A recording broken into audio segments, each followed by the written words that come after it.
the absolute best way and best time to go about paying your credit cards in order to boost your score up to 165 points. What up? You got Mr. Smith, point five of Mr. and Mrs. Smith, and in this brief video, I want to do just that. Teach you the best way to go about paying your cards, the best timing to paying your cards, and it can help boost your score up to 165 points. So let's dive straight in. I want to respect your time. That being said, up to 165 points, some people might think that's a stretch, but when you understand all 5 factors when it comes to credit, then you understand that I'm not stretching at all, because 165 points is 30% of your score. And when you're looking at the FICO scoring model, which is the scoring model that many creditors use, they're using that scoring model because that is the thing that is usually the best measurement in terms of how to calculate the best scoring model and the best score for an individual. And if you understand the scoring model that they're basing your credit on, then you could just abide by those rules, those guidelines, and you strengthen your score by default just by understanding the game and knowing the rules to the game, because that's all it is. And once you understand that, then you play by the rules and you win, you master the game, and you leverage the tools that the game allows you to leverage. So 30% of the score is 165 points. When you look at all of the total points that are available out there, it's 550 points. Everybody starts with 300. The FICO scoring model, the basic one, the one that most people use, goes up to 850. So the difference between the 300 and the 850 is 550 points. So that's where that comes from. 550, when you take 30% of that, you pull your calculator, do the math, it's 165 points. That's the math. So 165 points comes from what? Credit utilization. So what is credit utilization based on? Credit utilization is based on lines of credit, credit cards in most cases. So lines of credit and credit cards. I'm going to speak specifically about credit cards, but lines of credit could also be you had a HELOC. And basically you got a line of credit on your home, and it operates like a credit card. And the reason why it's a line of credit, or a credit card like, is because it's a revolving account. A revolving account, simply put, not to insult your intelligence, is basically an account that doesn't necessarily have an ending date of payment. So you see, when you're dealing with loans, auto loans, mortgages, personal loans, they have an ending date of payment, meaning that you make a certain amount of installment payment. It's known as installment debt. And now once that payment reaches the final payment, it might be 60 payments total, it might be 50, payment, whatever the amount of payments is, that payment, that account is closed, done with, because the payments have been fulfilled. With a revolving account, consider it like a revolving door. You go in, you go out. You go in, you go out. You never really close the door. The door never closes, because you can use it, pay it off. Use it, pay it off. So it's considered to be a revolving account. Very important, because they base 30% of your score on this model.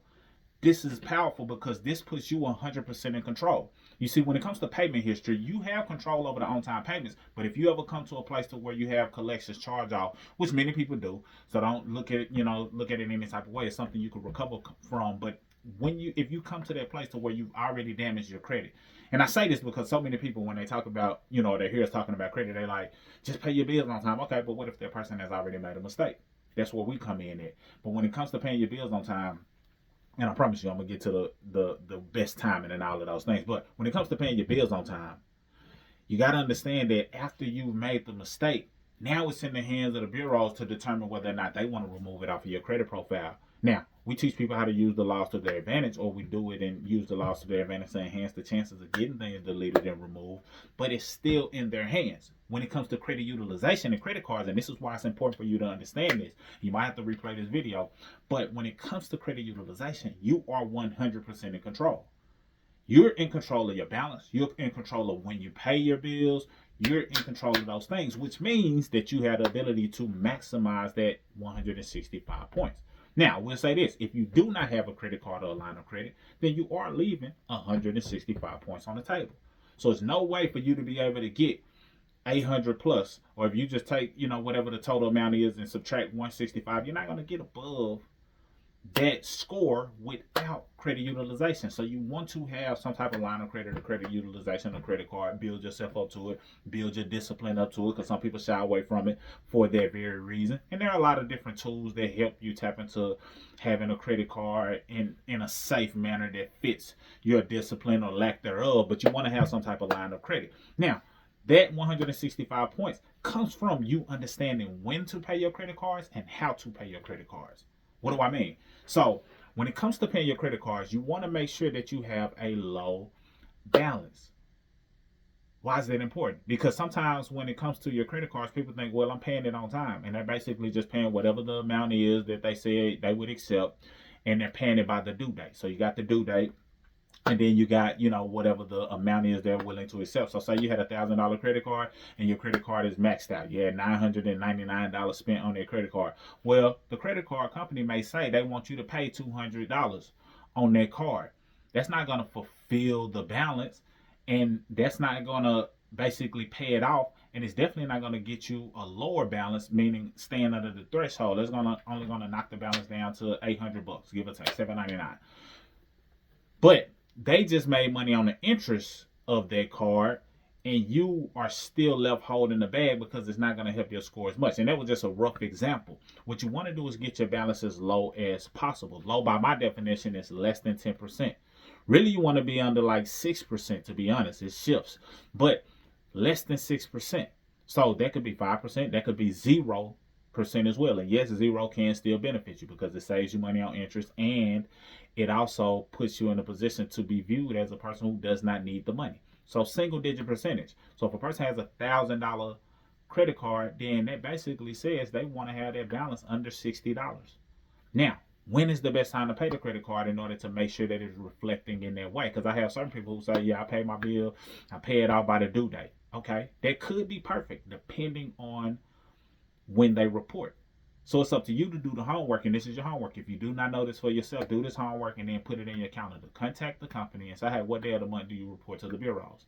They may say, hey, it's the statement date, or the statement closing date is this. Whatever date they give you, jot it down, put it into your into your calendar. And once it's in your calendar, now you know, okay, I know they're going to report to the bureaus on this date. So it's my duty, my job, my task to make sure that when they report on this date, I have the lowest balance I possibly can at that time. And the reason why I say it that way is because you might be in a particular situation that you're not able to just pay it off in full right now. But pace yourself, because you might not be able to have it at the lowest balance possible in this month, but 3 months from now you can. 4 months, 6 months from now you can, but at least you're pacing yourself and you know what your goal is. Now, when, say, for example, they report on the 15th of every month, now you say to yourself, okay, I know they're about to tell the credit bureaus what my balance is. Let me show up the best way possible. So let me take my balance from being $1,000 balance on $1,000 credit card, meaning maxed out, and let me go ahead and just drop $950 on there. So now you only got a $50 balance. You're under 6%, and it does two things. It saves you money on interest because they're only charging interest on your based on the balance that you carry. So even if a credit card has a 22% interest rate, okay, what's 22% of a zero balance? Zero, because they can't charge interest on $0. That's just how it works. So that saves you a ton of money on interest over time, and that's very important. We do a video called the credit card catastrophe, and it talks about how basically they get a lot of money off of people who just make the minimum payment.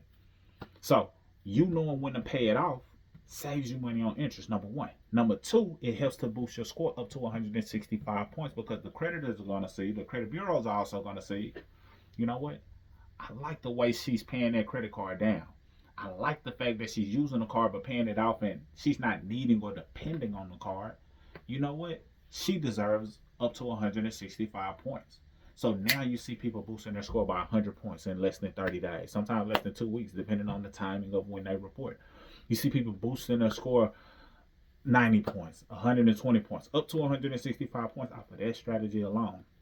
Quick story, I had a client who basically they, followed that same guidance I gave. They had larger credit limits, and I said, hey, if you pay your credit cards down before that report, it's going to do X, Y, Z. They did just that. Their score went up 300 points. Now, I know you might be thinking, I thought you said it can only go up to 165 points. Well, that's 300 points total across the board. So it went up like 110 points on one bureau. One bureau or credit reporting agency, it went up 90 points on another, and let's say 100 points on another, for a total of 300. I think it was like 301 points when you do the math across the board, just off of that one strategy alone. So that's the power in it, and it did it within 30 days. So that's the power in it. So knowing when to pay it off before they're about to report, and then leave it alone. Once you pay it off, leave it alone for about 5 days. This does not mean you can't go to using the card as you see fit. Because some people think, "Oh, I can't use more than 6% at all. Why do I have a credit card?" No, you can use it as you see fit.